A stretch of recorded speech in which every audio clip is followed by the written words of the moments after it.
Today we're talking about the Ten Commandments, which are very much in the news. The state of Louisiana has now required that its schools place the Ten Commandments on school walls so that students can see this long revered list of literally commandments that come to us from the Bible and go back. Well, this gentleman can tell me. This is Dr. John Weil.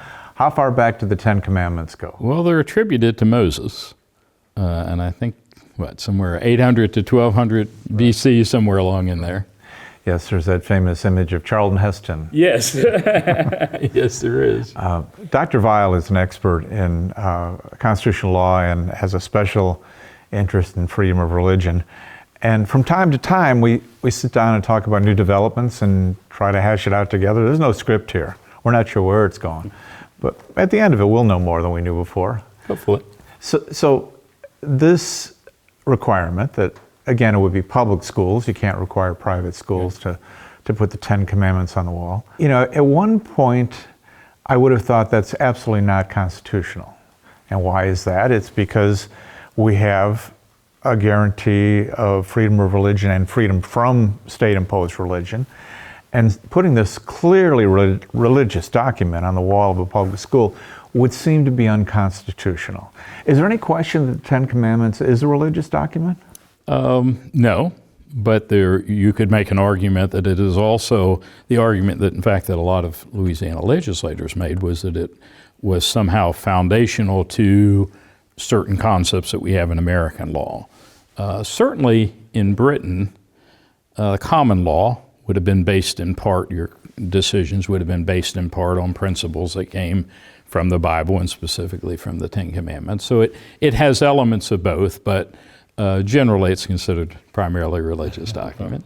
Well, you need to point to me to the elements of American law based on thou shalt not covet thy neighbor's wife or bearing false witness. Well, there were certainly early laws against adultery. We certainly have laws against theft, murder, right. Some of them. The more problematic part in terms of, the Ten Commandments are often divided into two parts. Your first, and Protestants and Catholics, by the way, number these a little bit differently. And that could be an issue in Louisiana if somebody says, well, I want the Catholic version as opposed to the Protestant version. But the first 4 or 5 commandments deal with man's relationship to God. No other gods before me, no idols, honor the Sabbath, don't take the name of the Lord your God in vain. They're almost entirely religious in character. Your last 5 or 6 commandments, which we talked about, adultery, murder, and envy and the like, they tend to deal with human relations. And so they have a closer relationship, particularly, as you say, in a country where we have the First Amendment and the Disestablishment Clause. I'm curious about something. You are a pastor every Sunday. Yes. Your role is to elevate the flock and give them an understanding.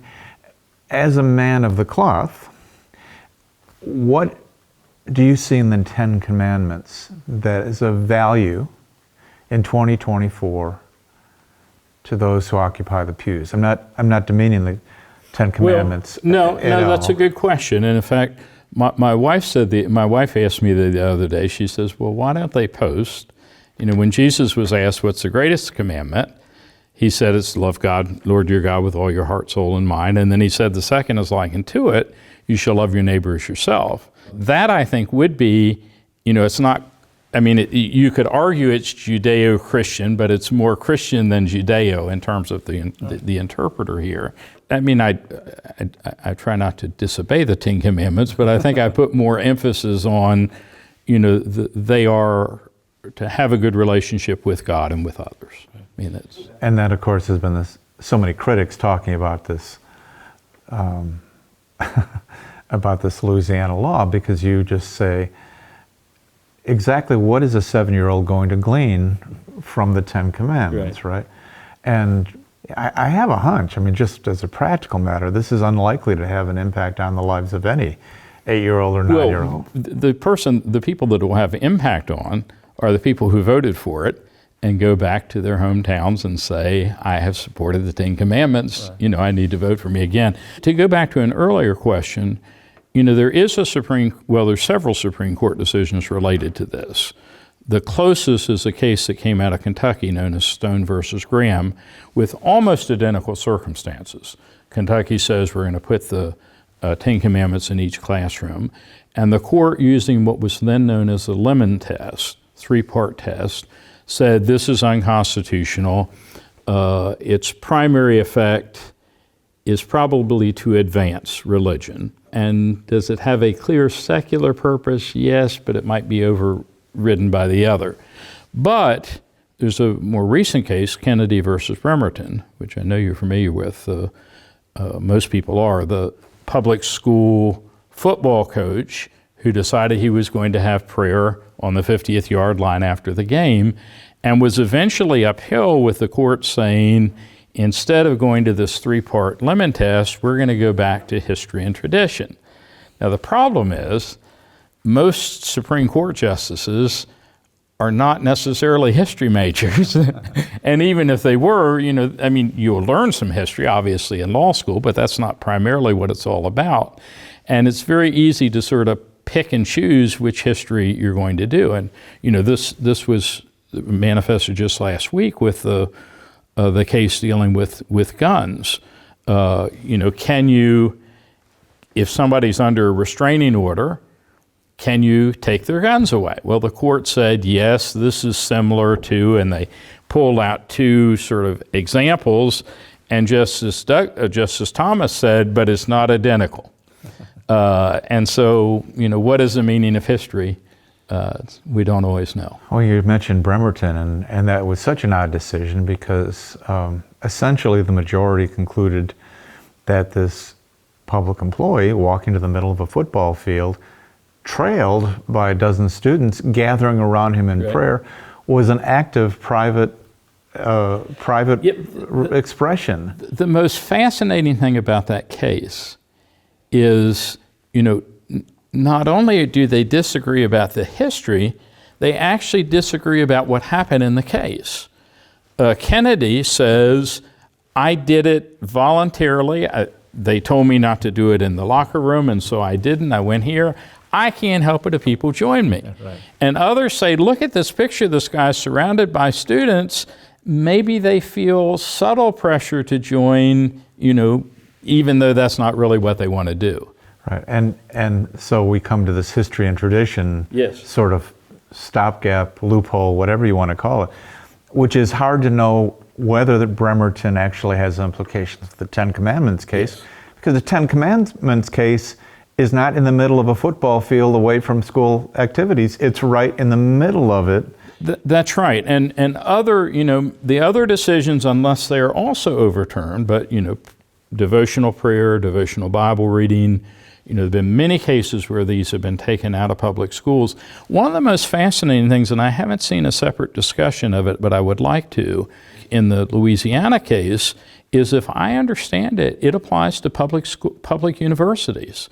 And I do not believe that the Kentucky rule did, and I might expect universities maybe to push back a little bit more. On the other hand, I guess your argument might be stronger for not posting it in elementary and high schools on the notion that they would be more impressionable than would college students. So I don't know where it'll go. It does occur to me that should the forces supporting posting the Ten Commandments prevail, the ideal location for that Ten Commandments would be in a school library, adjacent to books about religion, ethics, and perhaps the 10 books no one ever wanted you to read. Well, there are similar cases. I mentioned there were a couple Ten Commandment cases. There are other cases where, the Ten Commandments are posted as a monument in a park that has many other monuments. Right, exactly. And that has always been an out. As long as sort of the Ten Commandments wasn't the real reason, the sole reason. We sort of call, I know we're familiar with the reindeer rule. Right. Which is, you can put you put a nativity scene up at Christmas if it's surrounded by Rudolph and Santa and reindeer and the like. And that doesn't always sit too well with Christians. It's like, I think you're missing the whole purpose of this. Right. So we can't predict. We really can't in this one. Let's review where this could go. This could be, it could be the source of litigation and could be overturned at a fairly low level of the process and perhaps never successfully appealed beyond that. Yes. It also could intrigue the U.S. Supreme Court and get there rather quickly, I think. It could, and again, it might.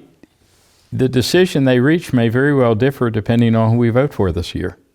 Yeah. Typically you get 1 to 2 Supreme Court decisions in a 4-year term, or Supreme Court appointments, and that could, very much make the difference.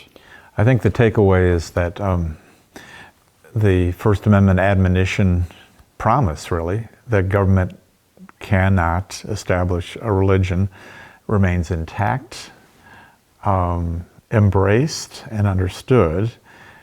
What fact pattern meets that admonition, leads to that limit, is what we don't know.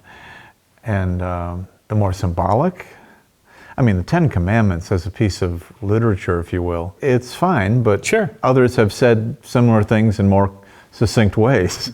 Although you have to give them credit for the 10 bullet points. That was pretty good. But you know what they used to say about Woodrow Wilson, that Moses had 10 points and Wilson had 14. John, always a pleasure. We will look to the courts for an answer to whether the 10 Commandments can be posted as a requirement in every public school in Louisiana, and presumably, if it's upheld, in schools all over America. Thank you for watching.